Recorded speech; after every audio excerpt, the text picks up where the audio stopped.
Bonjour et bienvenue à Manger c'est voter. Aujourd'hui en Normandie que les plus connaisseurs auront reconnu. Peut-être pas cette lumière changeante entre les nuages, mais en tout cas les pommiers dans ce joli pré. Aujourd'hui, Agnès Canaillet, la sénatrice de Seine-Maritime, nous reçoit dans son beau pays entre Seine et mer, comme son nom l'indique. Allez, en route.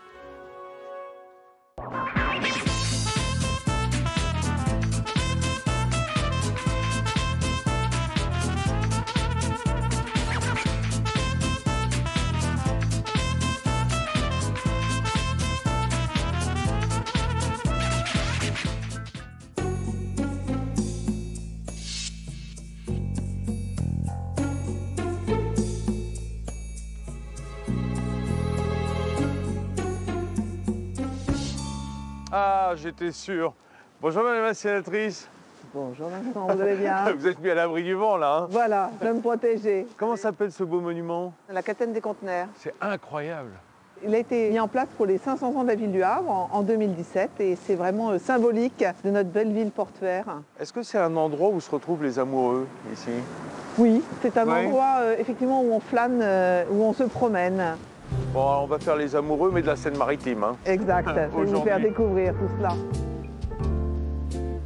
Alors, vous êtes natif du Havre? Ah oui, moi je suis une havraise pure souche comme on dit chez nous. Super. Qu'est-ce que vous faisiez dans la vie profane? Alors moi je suis juriste à l'origine, donc Ouais. je fais des études de droit et puis je collaborais aussi avec un parlementaire, Patrice Gélard, qui était élu aussi du territoire havrais. Alors, qu'est-ce qui vous a mené à la vie politique? Parce que, évidemment, juriste de formation, passé sans doute par le milieu associatif. Eh bien, Peut-être Antoine Ruffnac qui vous a un petit peu poussé, Oui, effectivement. le maire parce- de l'époque. le maire de l'époque. En fait, c'est parti. Moi, je vivais au Havre avec mes Ouais. enfants impliqués dans ma vie professionnelle et je rencontrais souvent des gens qui me disaient tu diras Antoine Ruffnac, tu diras Que- Agathe Caillère, Oui. qu'on voudrait ci, qu'on voudrait Ouais, cela. ouais. Et donc moi j'ai dit, bah, écoutez mesdames, on va dire ensemble. Donc on s'est réunis pendant 3 ans, on était un groupe de femmes. Femmes actives, mobilisons-nous ensemble. Voilà, c'était notre... Allons-y. Et on a fait des propositions à Antoine Ruffnac de plein de choses sur le périscolaire, les langues à l'école, la culture au Havre, etc. Et puis en 2008, Antoine Ruffnac a dit c'est bien mesdames, mais maintenant il ne suffit pas de dire, il faut faire. Donc venez avec moi. D'accord. Et donc, Embarqué il nous- dans l'équipe. quoi, Embarqué, dans la voilà. grande équipe. Il nous a embarqué Ouais. une bonne partie du groupe dans son équipe municipale en 2008. Et entre les deux, vous n'avez pas eu envie de la députation? Qu'est-ce qui vous a amené vers le Sénat? Alors la députation, j'ai testé, mais ils n'ont pas Oui. voulu de moi parce que Ah j'ai bon été battue en 2012 Ah, aux élections désolé. Je savais législatives. pas. Non, mais c'était dans une Ça a été un peu circonscription rude très compliquée.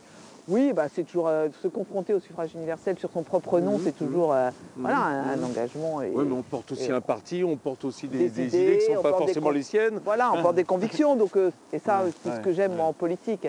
C'est le concret et c'est le contact avec les gens. Et donc, une campagne électorale, c'est le moment d'aller rencontrer les gens, de pouvoir discuter avec eux. Et puis, 2 ans plus tard, effectivement, après le renouvellement de l'équipe municipale, c'est là où Édouard Philippe m'a demandé de me faire élire au Sénat. En me disant, je ne connais rien au Sénat, débrouille-toi pour te faire élire. Et À voilà. toi de jouer. À toi de jouer. Madame la sénatrice, puisqu'on est devant le terminal des croisières, d'ailleurs ça rappelle que c'était le départ du France vers New York, Ah le Havre. oui, c'est la base des transatlantiques ici. Mais aujourd'hui on va faire une croisière en Seine-Maritime. Mais oui, on va à Fécamp, je vous emmène. Vous êtes à la barre? C'est vous le capitaine. Allez, direction Fécamp. Allez, on quitte le port du Havre pour un autre port historique, la ville de Fécamp, à quelques kilomètres d'ici, pour rencontrer un pêcheur de coquilles Saint-Jacques. Et puis nous irons découvrir le Neuchâtel, ce fromage en forme de cœur, cœur de la Haute-Normandie. Ensuite, déjeuner à l'EHPAD de Notre-Dame de Gravenchon avec des personnes âgées bien traitées au moment de passer à table. Il sera temps ensuite de découvrir les volailles fermières de Anctil père et fils. Et ce ne sont pas des cyclistes. On terminera la journée à l'heure de l'apéritif avec un beau verre de cidre à Piscipoville, du cidre bio, avant de rejoindre le chef Gabin Bouguet devant l'Arche et l'Aiguille Creuse d'Étretat pour une cuisine de Saint-Jacques. Allez, en route!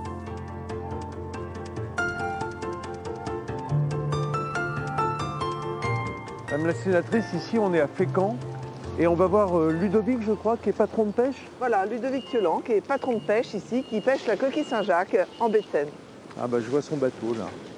Bonjour Ludovic. Bonjour, vous allez bien? Vincent. Bonjour Ludovic, Bonjour. ça va? Voilà votre beau bateau, le maximum. Alors, vous êtes armé pour la Saint-Jacques, c'est-à-dire c'est le dispositif qu'on voit là. Ouais, c'est ça, c'est les dragues, c'est les engins de pêche. Deux bâtons de cette drague, et on traîne de chaque côté du bateau.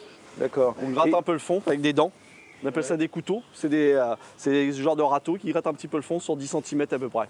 On détruit pas le fond marin. Ouais, C'est vraiment léger, quoi. C'est vraiment pour faire décoller la coquille. Puis vu qu'on fait du label rouge, il faut que la coquille soit vraiment propre. Excusez-moi Ludovic, j'ai un petit doute là, mais je vois que les caisses sont vides là. Pas de chance, il y a eu mauvais temps. Ah oui, vous n'êtes pas sorti. On n'est pas sorti. Il y a eu mauvais temps, il y a eu trop mauvais temps, on n'est pas sorti. Mais vous avez le droit de pêcher en baie de Seine? Oui, j'ai droit, oui. J'ai le droit de pêcher en baie de Seine depuis que j'ai coupé le nez du bateau. Coupé le nez de 70 cm. Couper le nez du bateau? Ouais, pour avoir accès, parce que je faisais plus de 16 mètres, et pour avoir accès au gisement classé baie de Seine, il faut faire moins de 16 mètres. Bah, je veux voir ça, vous m'emmenez? Oui, On je peut vous monter emmène. à bord? Oui, allez-y, je vous accueille. Hop, hop, Merci. voilà.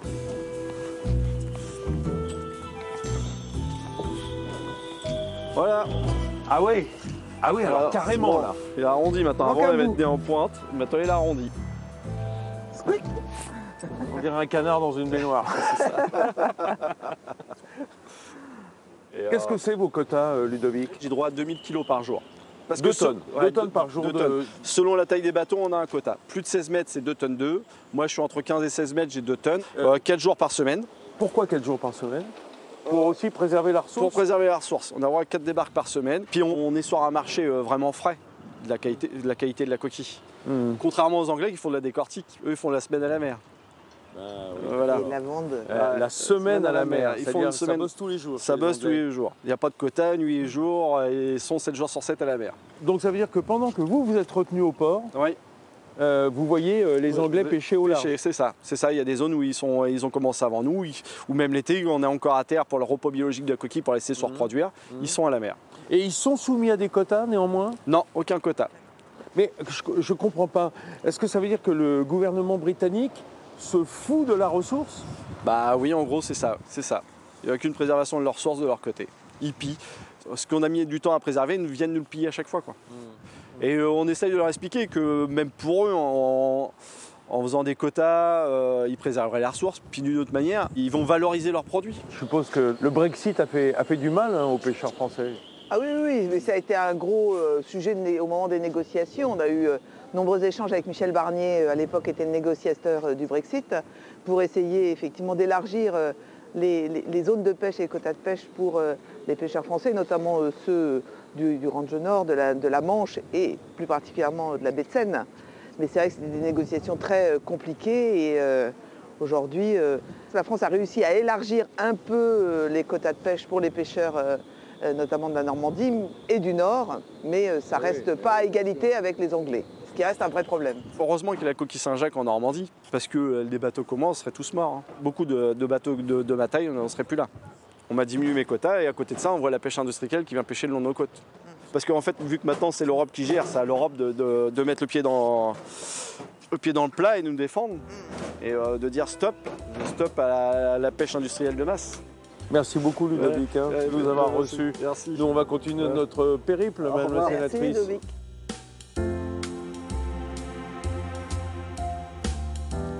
Il était vraiment sympa ce pêcheur de Saint-Jacques.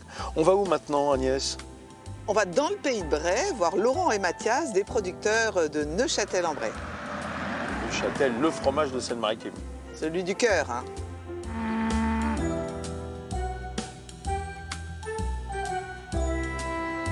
Bonjour messieurs. Bonjour, enchanté. Bonjour. Bonjour Laurent. Madame la sénatrice et moi, on avait assez envie de goûter le Neuchâtel, mais on va attendre d'abord de comprendre. Parce que pour comprendre un fromage, il faut voir son terroir. Qu'est-ce qu'on peut dire? Pâte molle, croûte fleurie. Oui. Ouais, pas si molle que ça d'ailleurs, Laurent. Non, quand le fromage s'affine, il peut être assez ferme. Ouais. Donc c'est- Et pourquoi vous avez choisi, vous, de faire du bio? ouais, moi, je me suis installé en 1996, Ouais. après mon père. Et c'est une ferme qui se transmet de père en fils depuis 7 générations maintenant. Oui. Et à l'époque, j'arrivais avec des convictions environnementales. Rendait évident que les pratiques de l'agriculture dite conventionnelle me paraissaient, moi, à long terme, une impasse en termes d'atteinte à la biodiversité. et puis de la qualité des sols, qualité de l'eau. Vous êtes sur un territoire où beaucoup de fermes ont mis la clé sous la porte, ici. Ou arrêter l'élevage. D'accord, ouais, pour passer en polyculture ou même en céréalier. Ouais. Et vous avez l'impression que c'est le bio qui vous sauve, vous? Le bio et la transformation des produits laitiers. Donc on va chercher la valeur ajoutée du produit en transformant le lait. Oui, c'est ça qui nous sauve. Et puis, du coup, c'est nous qui décidons de nos prix. Nos prix ne sont pas imposés par les producteurs de lait. On leur achète le lait à un prix qu'ils n'ont pas décidé, qui leur est imposé. En tout cas, moi, j'ai eu le sentiment vraiment d'être en phase avec les attentes de la société et en phase avec les enjeux environnementaux qui se multiplient. Moi, je pense vraiment que l'agriculture biologique, c'est une bonne réponse à toutes ces problématiques. Donc, voilà. Alors, qu'est-ce que vous allez faire de plus, Mathias, maintenant que la ferme est en bio? Comment est-ce que vous allez faire un pas de plus vers cette écologie qui est notre avenir à tous? J'ai lancé un petit atelier de volaille de 250 poules. L'objectif, c'est la diversification. L'objectif, c'est la diversification. Non, c'est très bien. Proposer des œufs, du poulet, pourquoi pas aider un maraîcher à s'installer. Voilà, diversifier. Mais c'est là où on voit que c'est des vraies entreprises. Ça demande une compétence multiple et une addition de qualité. Puis ils appliquent la règle bien connue chez nous de ne jamais mettre tous les œufs dans le même panier. Donc je trouve ça formidable, cette diversification et voilà, et de s'ouvrir à autre chose. Donc, si vous êtes d'accord, Agnès, il y a beaucoup de discours, de belles paroles, mais moi je juge quand qu'on coupe le fromage. Alors, est-ce qu'on peut aller goûter votre fromage? On y va. Ah ouais, chouette.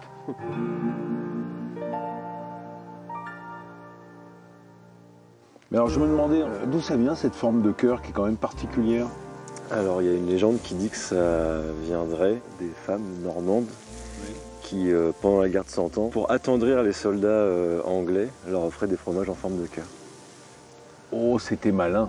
c'est romantique. C'est romantique et malin, pour s'attirer les bonnes grâces de l'ennemi. Stratégique. Stratégique. On va goûter la stratégie normande alors.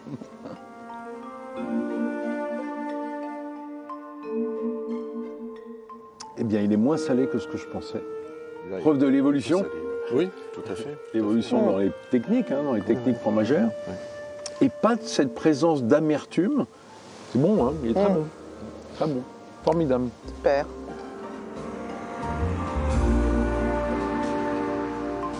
Alors, on a commencé par le plateau de fromage. Maintenant, on va aller déjeuner en compagnie de nos anciens au bord de la Seine, alors. Alors on est à Port-Jérôme-sur-Seine, anciennement Notre-Dame-de-Grave. Voilà, je me disais avec le bruit des torchères, les raffineries bien entendu. Et vous m'emmenez dans quel genre d'établissement? Alors c'est un EHPAD. Un EHPAD, c'est un établissement d'hébergement pour personnes âgées dépendantes. Bien sûr. Et nous allons voir Claudine et Alexandre, qui sont des cuisiniers dans cet EHPAD innovant, local, en circuit court. Ils sont formidables. On arrive à l'heure des casseroles, moi ça me rassure. Qu'est-ce que vous êtes en train de préparer, chef? Nous avons une sauce paprika qui accompagnera notre cuisse de poulet ce midi. Et avec une compotée de fenouil. Bon, excusez-moi, madame la directrice, moi je retire le masque parce que je sens rien. Et dans une cuisine... Ah, bah alors là tout de suite c'est mieux, non? On mixera ce potage en l'agrémentant d'assaisonnement et puis de crème, parce qu'on est quand même en Normandie, donc on met de la crème. Il faut de la crème, Alors madame la directrice, c'est pour ce midi, c'est bon repas? Oui, on a la chance d'avoir donc du poulet, et en plus pas très loin, donc notre producteur est tout juste à côté. Ah bon? À Bréauté. On pourra aller le visiter peut-être alors? Oh ben oui. Vous lui passerez un petit coup de fil? On va lui passer un petit coup de fil et puis je pense qu'il n'y a pas de souci. Quand on voit les pensionnaires, j'imagine, c'est un moment super important, le moment du repas. Pour eux, ils attendent ça, je dirais, avec impatience, parce que ils attendent ça depuis le matin. Enfin, ils n'ont pas beaucoup d'activités. Madame la directrice, c'est important parce que le moment du repas, le plaisir du goût, sont des choses qui remontent très loin et qui les rassurent quelque part. Donc c'est un poste important dans le budget, dans une maison comme la vôtre. Je ne voulais pas en parler du budget, mais si vous me posez la question... Ah si, quand même, nous ça nous intéresse toujours de savoir à combien ça revient un repas. C'est le deuxième poste budgétaire de l'établissement, la restauration. Alexandre a son budget, moi j'ai le mien, on a le souhait des résidents. Voilà, c'est de la gymnastique. C'est rassurant de voir qu'il y a une vraie cuisine. Hein, parce qu'on ne pensait pas, et on se dit tout arrive en barquette, tout est réchauffé sur place. Non, ici, cuisinier, une équipe de cuisine avec des casseroles, avec des vrais produits, avec des produits frais qui sont transformés, ben, ça fait plaisir. Oui, puis c'est vrai que le fait maison, quand même, il n'y a rien de tel. Et puis, a fortiori, dans un établissement pour personnes âgées dépendantes, leur redonner ce petit goût à la vie grâce aux aliments, grâce à la nourriture, qui est quand même le cœur de la vie et qui ponctue leur vie quotidienne, c'est formidable. Donc, c'est extraordinaire ce qu'ils font ici. Claudine, c'est du vin rouge? Oui. C'est autorisé parce qu'il n'y a pas trop de mineurs ici. Non, non, non, non, non, ils sont tous majeurs, il n'y a pas de souci. Vous prenez pas de vin rouge, mesdames? Un petit peu de fromage. Et voilà, Avec le fromage. avec le fromage. Voilà, on a une connaisseuse. Sans fromage et sans vin rouge, c'est pas un bon repas. Jolie rondeur, pas agressif, tout pour le plaisir. Bon, on attend le fromage alors. Oui, mais pas rendu encore. Ah bah non, non, non. Non, il y a encore du poulet. Bah voilà. Faut pas gaspiller la marchandise. Oh, c'est pas le genre de la maison, hein, croyez-moi.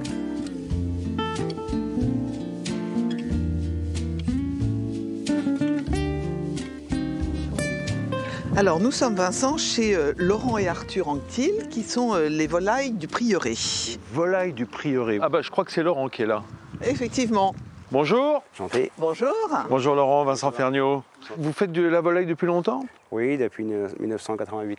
Alors je suis un peu étonné parce que je m'attendais peut-être pas à les voir courir partout, mais au moins qu'ils soient dans les prés. Ils sont où vos poulets? Bah, ils sont enfermés à l'intérieur parce qu'on est en vigilance grippe aviaire, comme vous le savez. Vigilance grippe aviaire, mais oui. Même ici en Normandie. Au biosécurité, il est très prudent de laisser les poulets enfermés pour éviter justement de contaminer tout l'élevage en fait.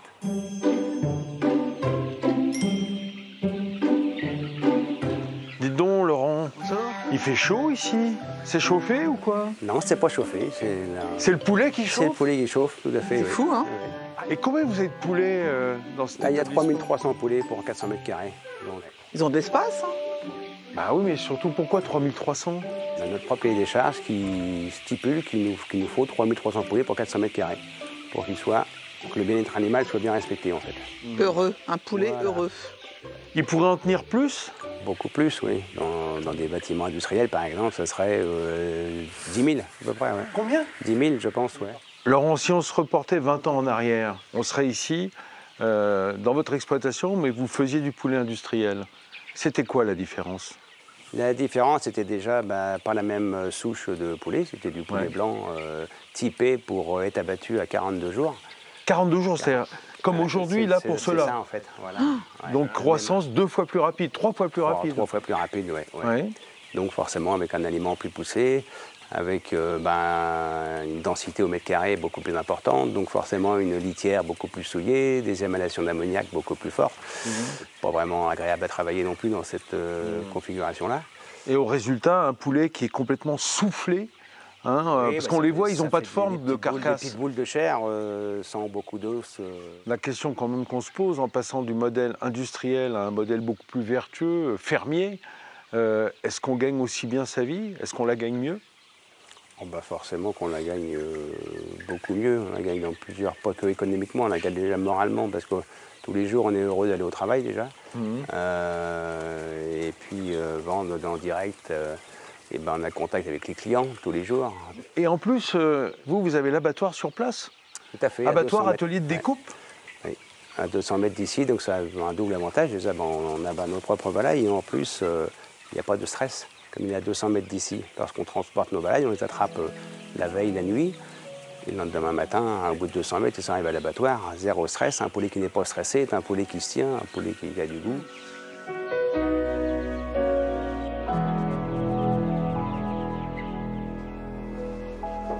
Le poulet industriel, il n'est pas fait à la main comme ça, j'imagine. Je pense que c'est découpé à la machine, ouais. Ouais, c'est découpé à la Donc machine. c'est un peu moins propre parce que là, quand vous voyez Nicolas découper, vous pouvez remarquer qu'il ne va pas louper le meilleur morceau du poulet, ce qui s'appelle le solilès. Regardez, il est en train de le prendre là, tac. C'est ça, monte Nicolas, il a vas-y, tiré solilès, avec. là, il est là, c'est ça. Ça, faut pas le louper. Ça, il c'est faut le aller le meilleur. chercher avec Voilà. le petit couteau. Donc ça, la machine, vous ne pouvez pas l'avoir. Quand à la main, vous l'avez. On ne peut pas entrer dans la centrale d'achat, quoi. On veut rester vraiment indépendant. C'est nous qui fixons le prix. Le client, s'il ne veut pas, il ne veut pas. Terminé, on n'y va pas. C'est notre prix, c'est pas un prix imposé. Voilà. D'accord. Ouais. Et vous, madame la sénatrice, c'est quoi votre morceau préféré? Classiquement, le blanc de poulet, moi. Ah ouais, le filet? Le filet. Bah bravo, le prieuré, ça me donne envie. Vous m'en mettrez 2 poches, s'il vous plaît, jeune homme. Merci beaucoup, Laurent. À bientôt, merci.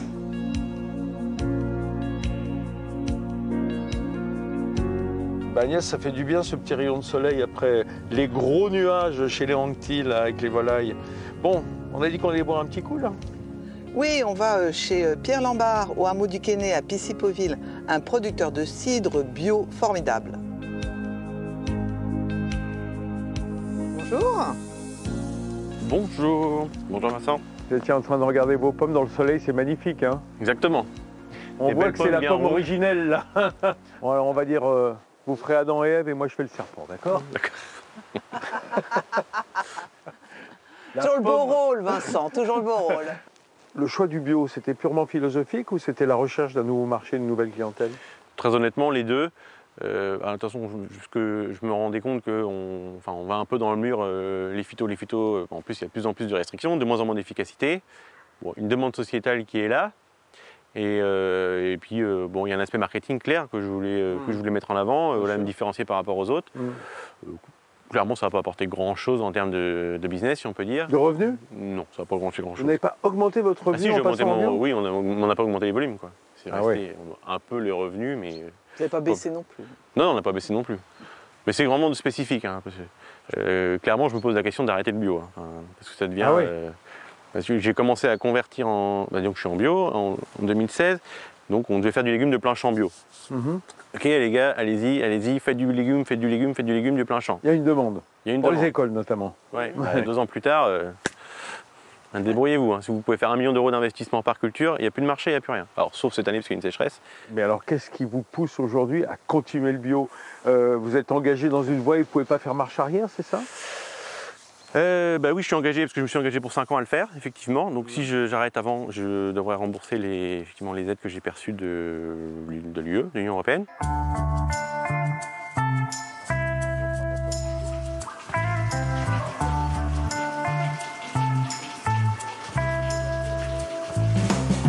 Alors je vais vous faire goûter du cidre. Un cidre brut qui s'appelle la cuvée Gustave, qu'on a fait vieillir 6 mois en fût d'eau de vie. Donc tous les tanins de l'eau de vie se sont transférés au cidre. Et ça donne un cidre avec une complexité aromatique très intéressante. Oh là là, juste le petit pchit. Ça monte au nez, c'est extraordinaire. Ça a effectivement un deuxième goût. Ah oui, oui. Ça a le goût du cidre et derrière, ça a le goût de l'eau de vie. Tout à fait. Et pas seulement. Je dirais même que ça a le goût du chêne aussi. Hein, on sent un goût boisé. Peu, hein. On le sent un peu sur la langue, effectivement. Le tanin du bois. On va prendre la route, alors on va peut-être pas finir nos verres. Hein. Restons sobres. Merci beaucoup Pierre. Je vous en prie. Merci de nous avoir reçus, c'est délicieux.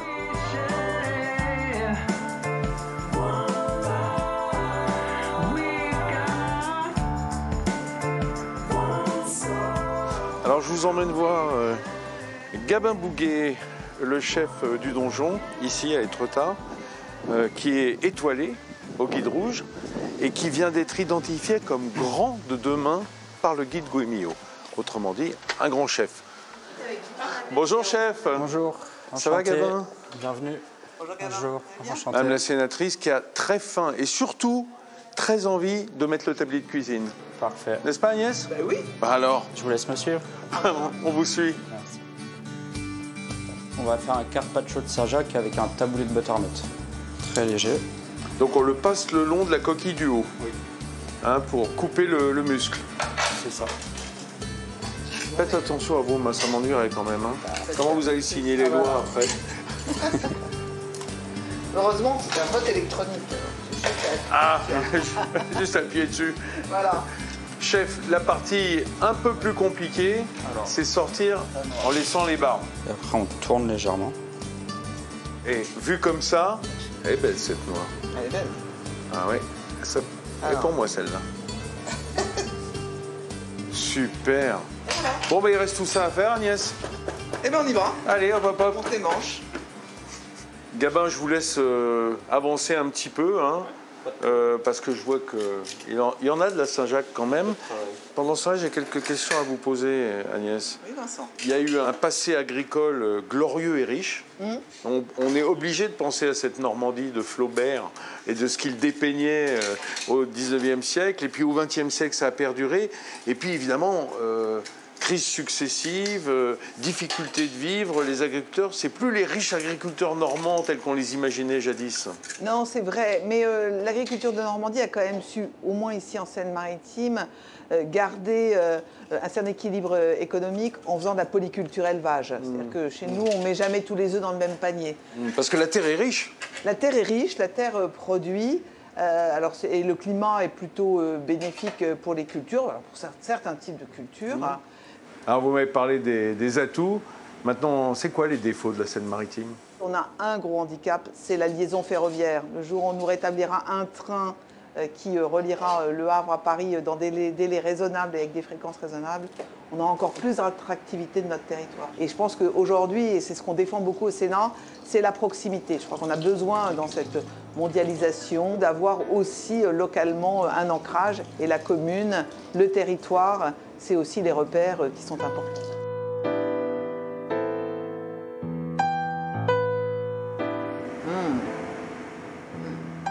Est-il bon? Est bon. Excellent, est bon de chez nous. Ça fond dans la bouche, Vincent. Non, c'est vraiment bon. Mélange. C'est avec une belle coquille Saint-Jacques comme ça qu'on attrape les gens et qu'on les fait venir chez nous. Bien. Et nous aussi, on va vous attraper et vous faire venir chez nous sur Public Sénat pour manger ces beautés. À bientôt. Ils sont là, regardez. À bientôt. On les a tous attrapés là, ce Merci. coup-ci.